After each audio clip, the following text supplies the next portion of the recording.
Okay, इसके अंदर आप में से किसी को कोई कोई कंफ्यूजन है तो पूछ लें प्लीज।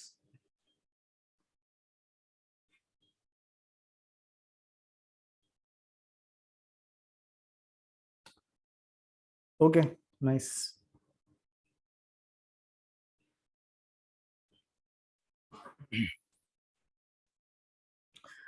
अच्छा, ये हमने जैसे देख लिया यहाँ पे कि हम किस तरीके से चाइल्ड और पेरेंट हम अप्लाई कर सकते हैं, ठीक है। अच्छा, अब मैं आपको थोड़ा सा बताता हूँ फॉर्म्स के बारे में कि फॉर्म आप किस तरीके से क्रिएट कर सकते हैं और फॉर्म्स के अंदर आपके पास क्या क्या अलग अलग ऑप्शंस आपके पास होते हैं जो कि आप इसको यूज कर सकते हैं, ठीक है।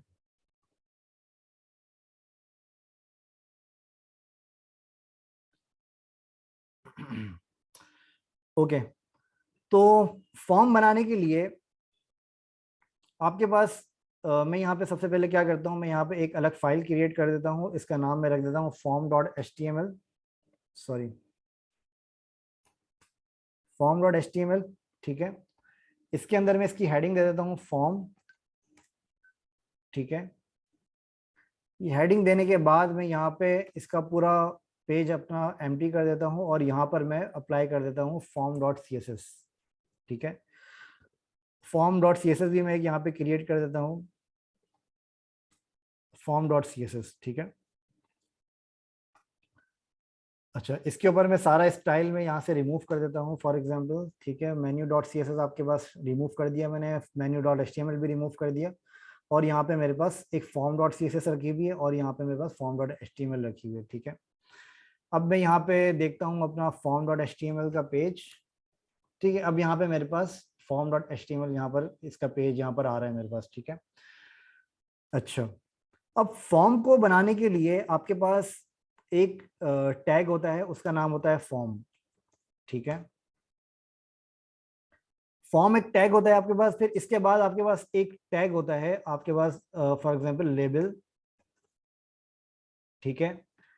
लेबल के अलावा आपके पास यहाँ पे मल्टीपल आपके पास फील्ड्स होती हैं जो कि आपके पास फॉर्म की फील्ड्स होती हैं, ठीक है। अब फील्ड्स आपके पास क्या होती हैं, फॉर एग्जांपल आपके जो नॉर्मली जो फॉर्म्स होते हैं, जो आपके पास पेपर फॉर्म्स होते हैं, तो उनके अंदर भी आपके पास जो अलग अलग फील्ड्स होती हैं, फॉर एग्जांपल अगर आप कोई बैंक का फॉर्म भरें या फिर आप कोई एडमिशन फॉर्म अगर आप फिलअप करते हैं, तो उसके अंदर आपके पास अलग अलग मल्टीपल फील्ड होती हैं आपके उस फॉर्म के अंदर कि आपका नेम क्या है, फादर नेम क्या है, मदर नेम क्या है, कौन सी क्या एज क्या है आपकी, और उसके अंदर आपके पास कुछ ऑप्शंस भी आपके पास होते हैं, और समटाइम्स आपके पास चेक बॉक्सेस वगैरह भी होते हैं वहां पे जिसके ऊपर आप चेक लगाते हैं, ठीक है। अच्छा, इसी तरीके से हमारे पास यहाँ पर HTML के अंदर भी वो पूरा फॉर्म का स्ट्रक्चर हमारे पास यहाँ HTML के ऊपर भी हमारे पास होता है, ठीक है। अच्छा, उसको अप्लाई करने के लिए आपके पास यहाँ पे एक हमारे पास होता है लेबल। लेबल के अंदर हम क्या करते हैं, जो हमारे पास एक फील्ड होती है उस फील्ड का हम यहाँ पे लेबल लिखते हैं कि उसका लेबल क्या है। फॉर एग्जाम्पल फील्ड का लेबल है हमारे पास फर्स्ट नेम, ठीक है। अच्छा, अब फर्स्ट नेम अगर मैं यहाँ पे देखूंगा तो यहाँ पे फर्स्ट नेम तो मेरे पास इस तरीके से लिखा हुआ आ जाएगा कि फर्स्ट नेम यहाँ पे मैं इंटर करूँ, ठीक है। लेकिन यहाँ पे इंटर करने का कोई ऑप्शन मेरे पास नहीं आ रहा। वो ऑप्शन लाने के लिए मैं क्या करूंगा, यहाँ पर एक और मेरे पास टैग होता है, उसका नाम होता है इनपुट, ठीक है। इनपुट टैग के अंदर आपके पास अलग अलग एट्रीब्यूट्स होते हैं जो कि आपको जैसे कि मैंने आपको बताया था कि इसके अंदर आपके मेन के ऊपर या फिर दूसरी क्लासेस के ऊपर, दूसरे टैग्स के ऊपर आपके पास अलग अलग एट्रीब्यूट्स होते हैं, जैसे आईडी है, क्लास है, या फिर आपके पास कस्टम एट्रीब्यूट भी होते हैं, ठीक है। इसी तरीके से इनपुट के ऊपर भी आपके पास अलग अलग एट्रीब्यूट्स होते हैं, जिसके ऊपर एक तो आपने टैग लगा दिया इनपुट का, फिर इसके बाद आपने यहाँ पे डिफाइन कर दिया फॉर एग्जाम्पल नेम, ठीक है। नेम के बाद आपने यहाँ पे डिफाइन कर दिया वैल्यू, ठीक है। वैल्यू के बाद आपने यहाँ डिफाइन कर दिया प्लेस होल्डर, ठीक है। अच्छा, प्लेस होल्डर आपने यहाँ पे डिफाइन किया और मैंने इसको क्लोज कर दिया। अच्छा, ये ध्यान में रखिएगा कि जो आपके पास ये इनपुट फील्ड जो आपके पास होती हैं, ये आपकी सेल्फ क्लोजिंग आपके पास ये इनपुट फील्ड होती हैं, ठीक है। मतलब इसको आपको यहाँ पे इस तरह से क्लोज करने की जरूरत नहीं पड़ती। मतलब ये आपके पास सेल्फ क्लोजिंग आपके पास ये इनपुट फील्ड होती हैं जो कि आप यहाँ पे एक स्लैश लगा के क्लोज कर देते हैं इसको। अच्छा, अब अगर मैं यहाँ पे इसको देखूंगा और यहाँ रिफ्रेश करूंगा तो आपको यहाँ पर एक फर्स्ट नेम के साथ एक व्हाइट कलर का बॉक्स यहाँ पे आपको नजर आएगा। इस व्हाइट कलर के बॉक्स के ऊपर जब आप यहाँ पे क्लिक करेंगे तो आपके पास यहाँ पे आपके पास ये रिटर्न ये राइटिंग फील्ड है आपके पास जो कि आप क्रिएट कर सकते हैं, ठीक है। अच्छा, इसके अंदर आपके पास एक और एट्रीब्यूट होता है, वो होता है आपके पास टाइप का, ठीक है। अच्छा, ये 4 एट्रीब्यूट्स आपके पास होते हैं जो कि आपके बहुत ज्यादा यूज में आते हैं। इनको मैं काम करता हूँ, थोड़ा सा मैं इसके ऊपर स्टाइल भी अप्लाई कर देता हूँ ताकि ये चीज आपको क्लियर हो जाए। स्टाइल अप्लाई करने के लिए मैं इस एक फील्ड को मैं क्या करता हूँ, एक डिफ के अंदर में रख लेता हूँ। ठीक है, इस डिफ का मैं कि इस डिफ के ऊपर मैं क्लास दे देता हूँ फील्ड या फॉर्म डैश ग्रुप या फॉर्म डैश फील्ड कर देता हूँ इसको। ठीक है, ये मैंने क्लास दे दी इसको, और यहीं पर मैं इसकी क्लास भी यहाँ पर डिफाइन कर देता हूँ फॉर्म डैश फील्ड की। यहाँ पर मैं इसको बता देता हूँ विड्थ फॉर एग्जाम्पल 350 पिक्सल, और इसके ऊपर मैं बता देता हूँ बैकग्राउंड। ठीक है, ये बैकग्राउंड मैंने इसके ऊपर बता दिया, और इसके साथ साथ मैं इसके ऊपर बता देता हूँ। अच्छा, अभी ये यहाँ पे अप्लाई नहीं हो रहा है उसका, एक सेकंड मैं यहाँ पे इसको बता देता हूँ। अच्छा, बैकग्राउंड मैंने सेम कलर अप्लाई कर दिया इसलिए वो आपको नजर नहीं आ रहा। मैं इसको यहाँ पे बता देता हूँ मार्जिन 0 ऑटो। 0 ऑटो से क्या होगा कि वो वो सेंटर में आ जाएगा। ठीक है, जी जी कर रहा हूँ, मैं भी कर रहा हूँ। अच्छा, ये डिफाइन करने के बाद मैं सिंपल क्या करता हूँ, लेबल के अंदर मैं बता देता हूँ इसको विड्थ, या इसको मैं बता देता हूँ डिस्प्ले ब्लॉक। ठीक है, ये आपके पास एक लाइन में आ जाएगा, और इनपुट को मैं बता देता हूँ विड्थ 100%, ताकि जितना आपके पास इसकी विड्थ है उतना आपके पास इसके ऊपर भी आपको अप्लाई हो जाए। ठीक है, और इसके साथ साथ मैं यहाँ पे इसको थोड़ा सा स्टाइल में थोड़ा सा और ज्यादा अट्रैक्टिव बना देता हूँ ताकि आप लोगों को सही से क्लियरली नजर आ सके। इनपुट के ऊपर मैं बता देता हूँ हाइट फॉर एग्जाम्पल 35 px, और इसके ऊपर मैं बताता हूँ बॉर्डर रेडियस 100 px। ठीक है, और बॉर्डर नन। ठीक है, बॉर्डर मैं इसका बता सकता हूँ, वैसे ब्लू कलर का बॉर्डर मैं इसका दे सकता हूँ, बॉर्डर सॉलिड 1 पिक्सल। इससे थोड़ा सा मैं डार्क बॉर्डर देता हूँ ताकि आप लोगों को नजर भी आ जाए और देखने में भी प्रॉब्लम ना हो। ठीक है, तो डार्क बॉर्डर देने के लिए मैं सिंपली यहाँ पे इसको इसके बॉर्डर को डार्क कर देता हूँ थोड़ा, ताकि आपको यहाँ पे नजर आ जाए। ठीक है, अच्छा ठीक है, इस तरह से मैंने एक अपने पास फॉर्म की फील्ड बना दी। अच्छा, इसके अंदर जो आपके पास एक प्लेस होल्डर आपके पास आता है, प्लेस होल्डर के अंदर मैं डिफाइन करता हूँ कि जो इसका सैंपल टेक्स्ट है वो क्या होना चाहिए, वो किस तरह का आपके पास सैंपल टेक्स्ट इसका होना चाहिए। तो वो टेक्स्ट मैं आपके पास यहाँ पे प्लेस होल्डर के अंदर मैं डिफाइन करता हूँ। ठीक है, अच्छा ये मैंने पैडिंग डिफाइन करी है, ये प्लेस होल्डर डिफाइन नहीं किया मैंने। ठीक है, बॉक्स साइजिंग बॉर्डर बॉक्स। ठीक है, ये मैंने आपको पुराने सेशन में बताया था कि ये क्या काम करता है। ओके, अच्छा यहाँ पर मैं एक प्लेस होल्डर डिफाइन कर देता हूँ। प्लेस होल्डर में यहाँ पे डिफाइन करूंगा अपने HTML के अंदर। इसके अंदर मैं बताऊंगा फॉर एग्जांपल प्लेस होल्डर मेरा क्या होना चाहिए, जॉन डो।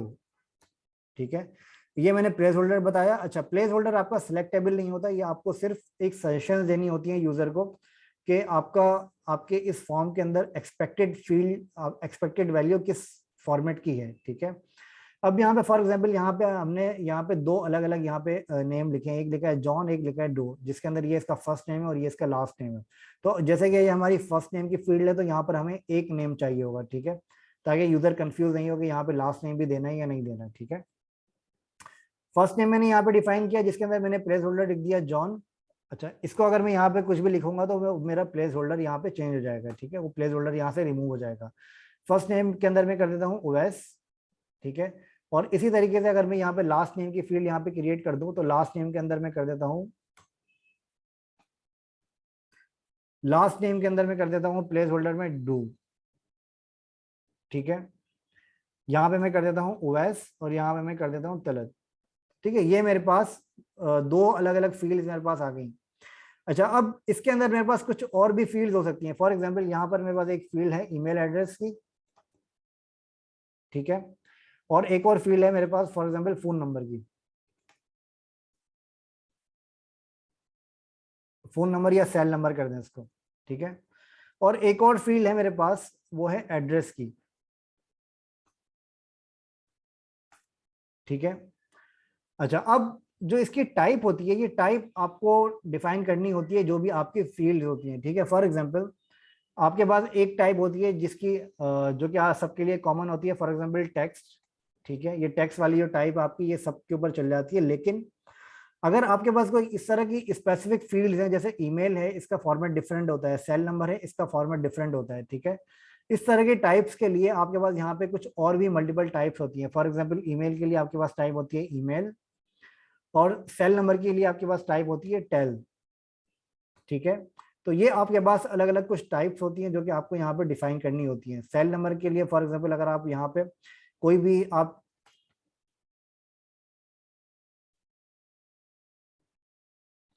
सेल नंबर के लिए फॉर एग्जांपल मैं यहाँ पे टाइप रख देता हूँ नंबर, ठीक है। नंबर के ऊपर मैं यहाँ पे डिफाइन करता हूँ, फॉर एग्जांपल अगर मैं यहाँ पे कोई भी टाइप करूंगा तो वो यहाँ पे टाइप नहीं होगा। उसकी वजह ये है कि यहाँ पर आपको सेल नंबर के अंदर आपको सिर्फ यहाँ पे नंबर टाइप करने हैं। अगर आप यहाँ पे नंबर टाइप करेंगे तो ये आपका टाइप होगा, लेकिन अगर आप कोई लेटर यहाँ टाइप करना चाहेंगे तो वो आपका टाइप नहीं होता, ठीक है। इसी तरह से ईमेल एड्रेस के अंदर भी आपके पास इस तरह की ऑप्शंस होते हैं कि आप ईमेल एड्रेस के अंदर भी आप इसको ईमेल एड्रेस जब तक नहीं बनाएंगे जब तक कि आपकी फॉर्म की फील्ड करेक्ट नहीं होती, ठीक है। तो ईमेल एड्रेस के अंदर आपको ईमेल एड्रेस की टाइप आपको रखनी चाहिए, ठीक है। अच्छा, एड्रेस के अंदर आपके पास मल्टीपल लाइंस आपके पास यहाँ पर होनी चाहिए कि आपका एड्रेस अगर बड़ा है तो आप इसके अंदर क्या करेंगे, ठीक है। तो वो करने के लिए आपको क्या करना होता है, वो करने के लिए आपके पास यहाँ पर एक इनपुट की तरह आपके पास यहाँ पर एक होता है टेक्स्ट एरिया, ठीक है। टेक्स्ट एरिया, ये टेक्स्ट एरिया जब आप यहाँ पे डिफाइन करते हैं तो इसका ये मतलब होता है कि ये टेक्स्ट एरिया आपके पास मल्टी लाइन होता है। मल्टी लाइन का मतलब ये है कि अच्छा, मैं यहाँ पर इसको डिफाइन कर देता हूँ टेक्स्ट एरिया, ताकि इसके ऊपर भी सेम स्टाइल अप्लाई हो जाए, ठीक है। अच्छा, ये टेक्स्ट एरिया मैंने यहाँ पे डिफाइन कर दिया, और टेक्स्ट एरिया के ऊपर मैं इसका बॉर्डर रेडियस थोड़ा सा चेंज कर देता हूँ ताकि ये फॉर्म के अंदर मिक्सअप ना हो, ठीक है। बॉर्डर रेडियस मैंने कर दिया 10 पिक्सल। तो ये मेरा आ रहा है टेक्स्ट एरिया, ठीक है। टेक्स्ट एरिया के ऊपर मेरे पास कुछ और भी प्रॉपर्टीज होती हैं। फॉर एग्जांपल इसके ऊपर मैं अप्लाई करता हूँ रॉज, कितनी रॉज होनी चाहिए, फॉर एग्जांपल 10, ठीक है। तो आपके टेक्स्ट एरिया का जो साइज है वो आपका 10 रॉज के हिसाब से आपका बढ़ जाता है, ठीक है। इस तरह से आप इसको मल्टीपल लाइंस के अंदर भी आप यहाँ पे डिफाइन कर सकते हैं, ओके। अच्छा फिर इसके बाद आपके पास एक ऑप्शन आता है, फॉर एग्जांपल आपको यहाँ पे कोई ड्रॉप डाउन आपको यहाँ पे क्रिएट करना है, ठीक है। ड्रॉप डाउन क्रिएट करने के लिए आप क्या करते हैं, ड्रॉप डाउन क्रिएट करने के लिए आपके पास एक और ऑप्शन होता है, वो होता है आपके पास सिलेक्ट का, ठीक है। यहाँ पर मैं इसको थोड़ा सा अपनी इसकी हाइट को मैं यहाँ पे कम कर देता हूँ। फॉर एग्जांपल यहाँ पे मैं कर देता हूँ 15 px,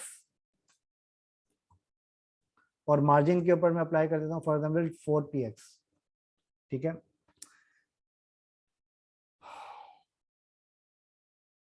ओके। अच्छा, यहाँ पर मेरे पास फर्स्ट नेम लगा दिया, last name, email address, cell number और एड्रेस, ठीक है। ये दो चीजें मैंने यहाँ पे लगा दी। अच्छा, अब यहाँ पे अगर मुझे ड्रॉप डाउन अप्लाई करना है तो ड्रॉप डाउन अप्लाई करने के लिए मैं क्या करूंगा, ड्रॉप डाउन अप्लाई करने के लिए मैं यहाँ पे मेरे पास यहाँ पर एक ऑप्शन होता है, उसका नाम होता है सिलेक्ट, ठीक है। सिलेक्ट के अंदर मैं अपने ऑप्शन यहाँ पे डिफाइन कर सकता हूँ। फॉर एग्जाम्पल ड्रॉप डाउन के अंदर मेरे पास यहाँ पर है जेंडर, ठीक है। जेंडर मेरे पास है यहाँ पे, इसी तरीके से जेंडर के बजाय यहाँ पर आपकी एज भी हो सकती है, ठीक है। अच्छा, एज के अंदर फॉर एग्जाम्पल आपको ऑप्शन यहाँ पे जो देने हैं वो देने हैं आपको 18 से लेके 19 तक, ठीक है।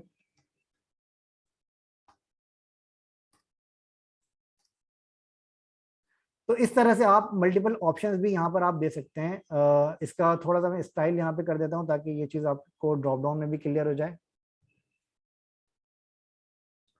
ठीक है। अब अगर आप यहाँ पे देखेंगे तो आपके पास यहाँ पे नीचे एक ड्रॉप डाउन आ रहा है, ठीक है। ये ड्रॉप डाउन आपके पास आ रहा है, इसको अगर आप यहाँ पे ओपन करेंगे तो आपके पास यहाँ पे अलग अलग इसके ऑप्शन नजर आ रहे हैं जो कि आप यहाँ पे चूज कर सकते हैं।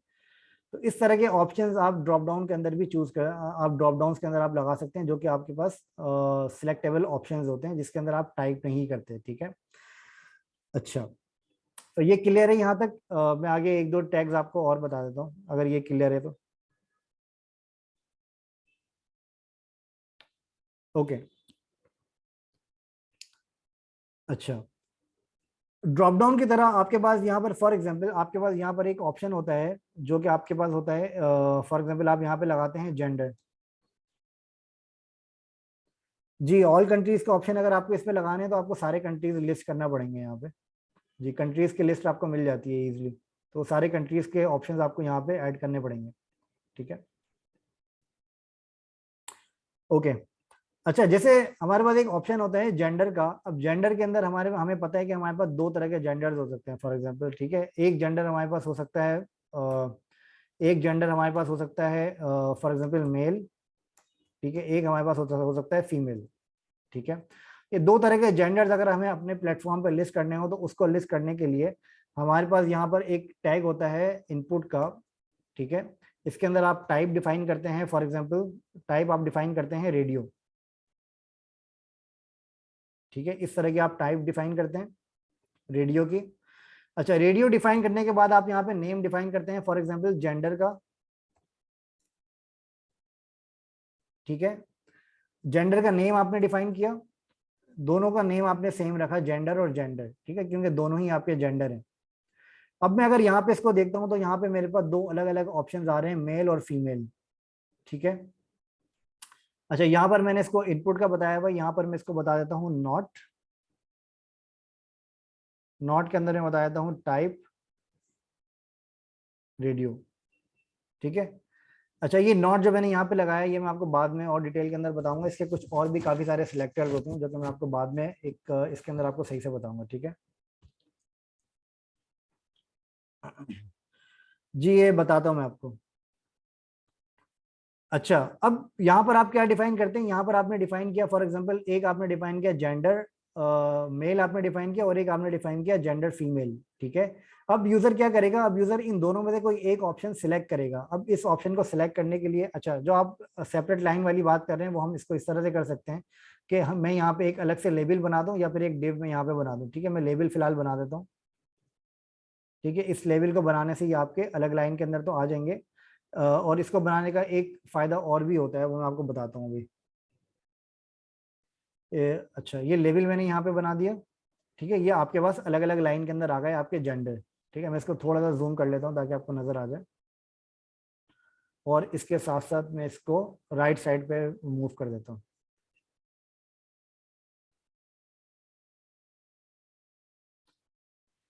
ठीक है, अब ये जेंडर आपको यहाँ पे नजर आ रहा है। अच्छा, इसके ऊपर मैं थोड़ा सा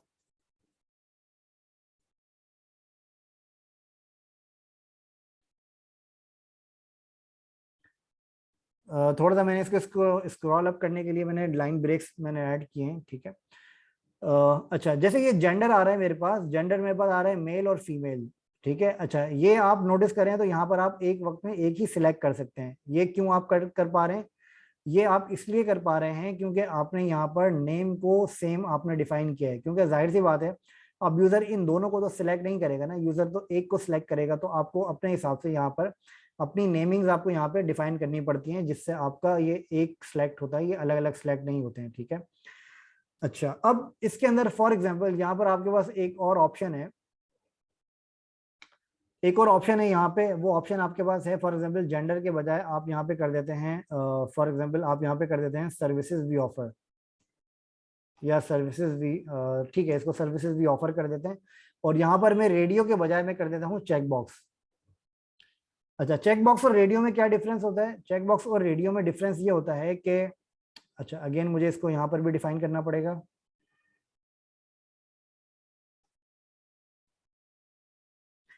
अच्छा, चेक बॉक्स और रेडियो में ये डिफरेंस होता है कि आप रेडियो को एक वक्त में एक सिलेक्ट कर सकते हैं, जबकि चेक बॉक्स को आप एक वक्त में मल्टीपल सिलेक्ट कर सकते हैं, ठीक है। अब यहाँ पे फॉर एग्जांपल सर्विसेज भी ऑफर के अंदर आपके पास यहाँ पे मल्टीपल सर्विसेज अगर आ रही है, फॉर एग्जांपल यहाँ पे आप लिख देते हैं सर्विस वन, यहाँ पे आप सर्विस के टाइटल भी आप अज्यूम कर सकते हैं, ठीक है।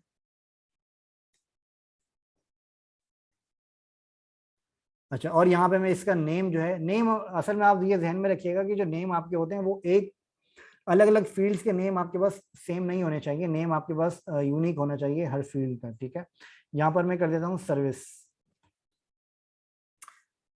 अच्छा, ये मैंने कर दिया यहाँ पे। अच्छा, ये करने के बाद अब अगर मैं यहाँ पे नोटिस करूंगा तो यहाँ पे एक वक्त में मैं एक सिलेक्ट कर पा रहा हूँ, या तो मेल सिलेक्ट करूंगा या फीमेल। अगर आप सर्विसेज पे करेंगे तो यहाँ पे आप एक वक्त में मल्टीपल सिलेक्शन आप इसकी कर सकते हैं, ठीक है। तो इस तरीके से आप अपने सर्विसेज को भी यहाँ पे आसानी से मैनेज कर सकते हैं, या फिर आप किसी भी चेक बॉक्स से रेलिवेंट जो आपकी फील्ड्स हैं वो आप आसानी से इस तरह से मैनेज कर सकते हैं।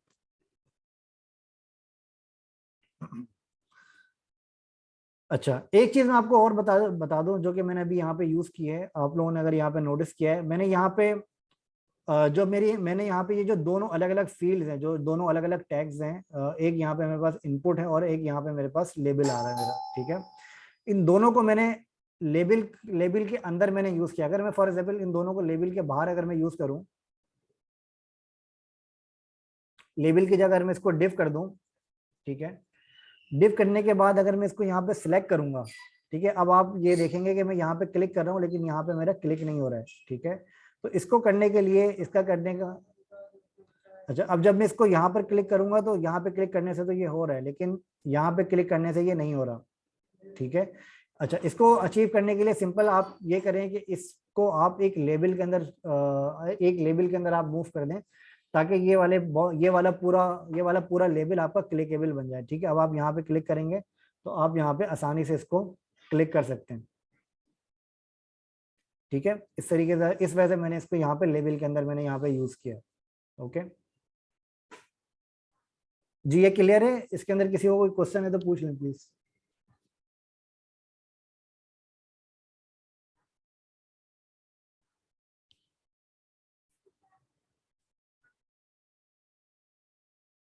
सबको क्लियर है?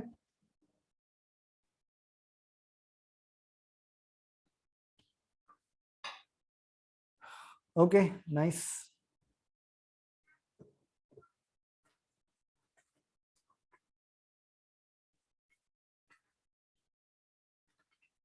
इसकी बात कर रहे हैं आप, ये दोनों एक दूसरे के सामने क्यों हैं आप?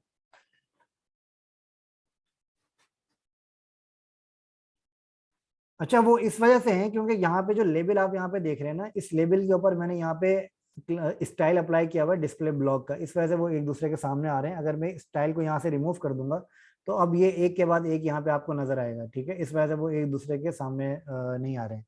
तो यहाँ पे मैंने लेबल के ऊपर डिस्प्ले ब्लॉक का स्टाइल मैंने अप्लाई किया हुआ है, इस वजह से वो सारे लेबल्स आपके पास ब्लॉक प्रॉपर्टी के अंदर आपके पास आ रहे हैं, ठीक है।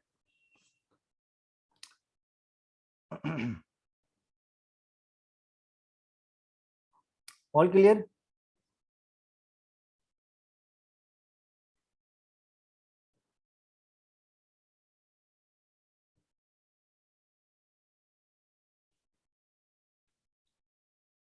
ये वाले लेबल की बात कर रहे हैं कि ये एक दूसरे के बराबर में क्यों नहीं आ रहा है, ये पूछ रहे हैं। यासिर अहमद, अपने आप को अनम्यूट करके पूछेंगे प्लीज आप, मुझे समझ में नहीं आ रहा है।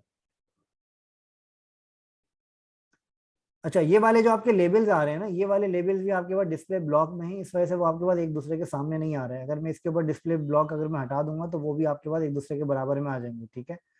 अच्छा, अभी ये इसलिए नहीं आ रहे हैं क्योंकि मैंने इनपुट के ऊपर भी विड्थ 100% मैंने यहाँ पे लगाई हुई है, ठीक है। अगर मैं यहाँ पे इनपुट की विड्थ अगर मैं यहाँ पे 100% हटा दूंगा तो वो ऑटोमेटिकली एक दूसरे के बराबर में आ जाएंगे, ठीक है। अब आप यहाँ पे नोटिस करें तो ये एक दूसरे के बराबर में हमारे पास आ रहे हैं,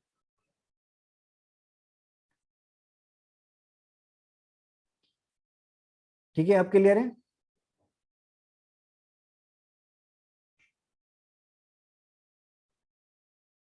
अच्छा, आज के सेशन के अंदर हमने क्या देखा है? आज के सेशन के अंदर हमने देखा है कि हम यहाँ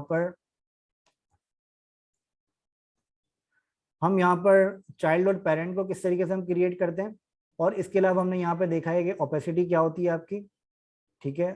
और ओपेसिटी के अलावा हमने देखा है कि ट्रांजिशंस हम कैसे अप्लाई करते हैं, ठीक है।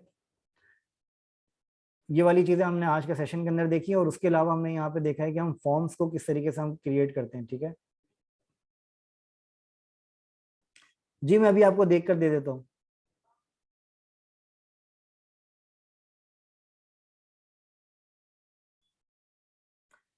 देखिए, नाम रखने का तरीका सिंपल आपका ये होता है कि आप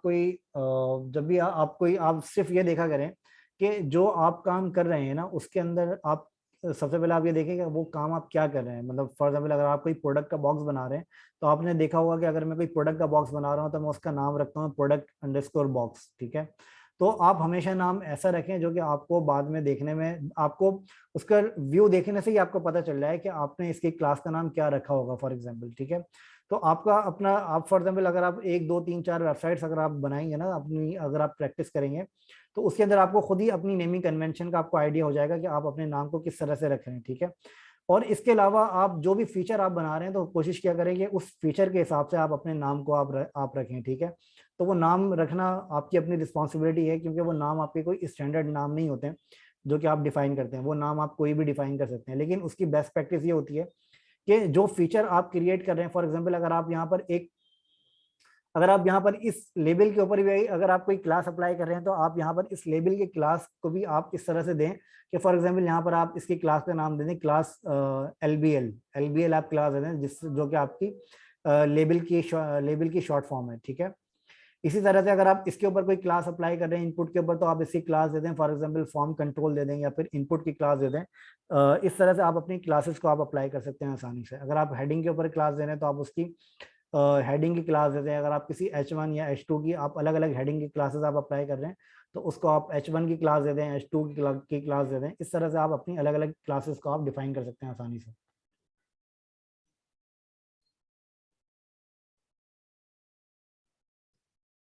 ठीक है, तो आज के सेशन को यहाँ पे एंड करते हैं। ठीक है, मैं आपको इसकी इंशाल्लाह वीडियो भेजता हूँ आपको, फिर आप ये वीडियो देख लीजिएगा। अगर किसी को कोई कंफ्यूजन है या कोई क्वेश्चन है तो आप लोग प्लीज़ पूछ लीजिएगा, ठीक है। तो thank you so much time देने के लिए आप लोगों का। ठीक है, नेक्स्ट सेशन में मुलाकात होती है इंशाल्लाह। ठीक है, जब तक के लिए अल्लाह हाफिज़, अस्सलाम वालेकुम।